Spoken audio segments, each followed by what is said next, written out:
No tax on overtime. A pathway to citizenship. Take other countries' jobs. Restore reproductive freedoms. Donald Trump and Kamala Harris have made a lot of promises on the campaign trail.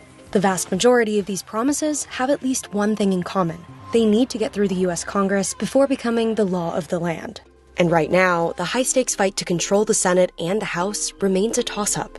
Issues like the economy, abortion, immigration are important to a lot of voters. And all of those items in one way, shape, or form are likely to be on Congress's agenda in 2025. This is a breakdown of the House and the Senate ahead of the 2024 election. Republicans control the House and Democrats control the Senate, meaning we have a divided Congress. We live in a time where we're constantly veering from threatened government shutdown to threatened government shutdown, and which party controls the House and the Senate has consequences for how that process unfolds. The margins for either party to take control of both chambers of Congress remain pretty slim, so any tight race could tip the scales.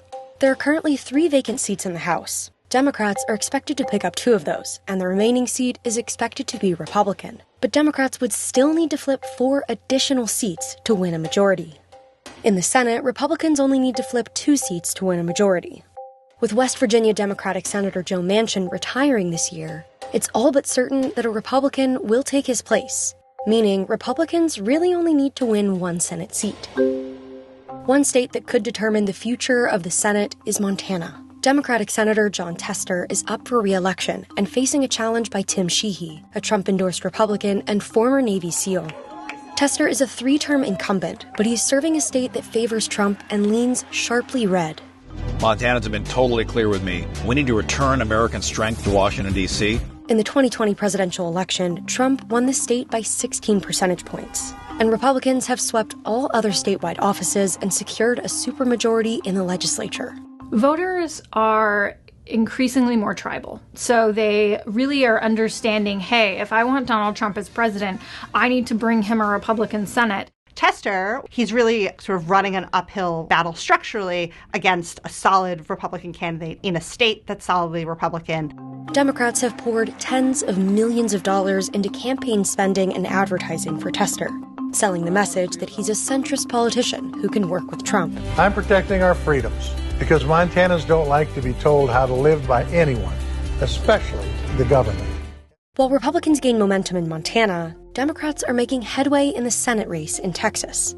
Republican Senator Ted Cruz is seeking a 3rd term, but Democratic Representative Colin Allred is standing in his way. Democrats see changing demographics in Texas, and they have gotten increasingly hopeful that they can win a statewide race. Allred is campaigning on centrist policies, talking tough on border security while also backing abortion rights in an effort to appeal to a wider swath of voters. I stood up to Joe Biden on the border and to extremists like Ted Cruz who prefer chaos to real solutions. Cruz straddles the line between conservative warrior and bipartisan legislator as he tries to maintain his base while also appealing to suburban swing voters. It's all about turning Texans out to keep Texas, Texas. If you don't want a far-right, firebrand conservative, Ted Cruz is not your man. So do you start going and looking at Colin Allred, who is talking about having a strong, secure border? Since entering the race, Allred has outraised and outspent Cruz. But this isn't the first time Cruz has faced a tough challenge by a Democrat. During the 2018 midterms, then-Representative Beto O'Rourke polled similarly to how Allred polls now. He lost to Cruz, but only by a slim margin. Texas is still a challenge for Democrats. When Cruz last ran for re-election in 2018, that was a presidential midterm year. It was a year that Democrats did very well nationwide. People were very energized by the idea of getting out to vote against the party of President Trump.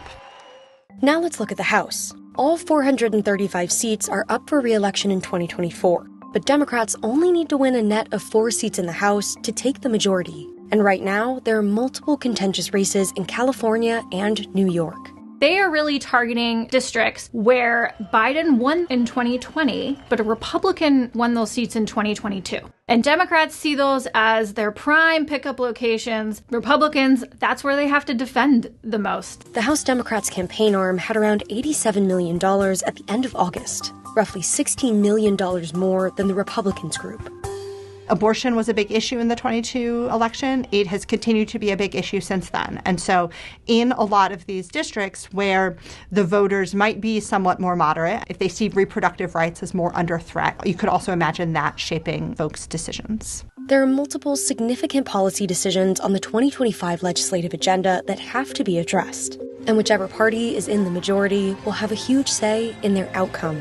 A big item on the agenda of the new Congress and the new president is going to be what to do about the expiration of the Trump tax cuts. On abortion, one of the big questions that people have about what would happen if Republicans have unified party control is, would they try to legislate a nationwide abortion ban? Exactly how that process unfolds, what it looks like, is going to be affected by the exact balance of power, which parties have majorities in the two chambers, who's in the White House. But it's not just these states that could influence who will take control of the House and the Senate. Any race has the potential to remake the next Congress of the United States. There are a number of other competitive Senate races in places like Arizona and Pennsylvania. And then in the House, given just how narrow control of the House is right now for Republicans, really any one of those races, whether it's in New York, California, or another state, could be what determines which party has a majority in the House.